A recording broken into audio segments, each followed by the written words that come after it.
Ako po bilang miyembro ng senior citizen dito, nang umanib po ako dito sa samahan ng senior citizen o ng OSCA, ay sa bahay lang po nung aming Pangulo ginaganap ang aming meeting. Mahirap po kasi ang aming Pangulo noon ay maliit lang naman ng space.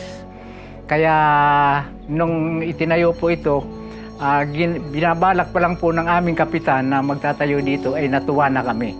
At ngayon po ay nagkaroon ng katuparan.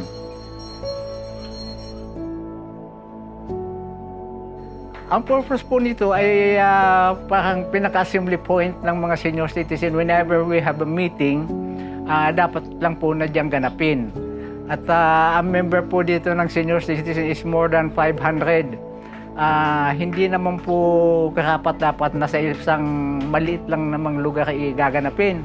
Malaking tulong ito at nakakatuwa naman na nagawa ng paraan ng aming kapitan dito na magkaroon kami ng sariling building.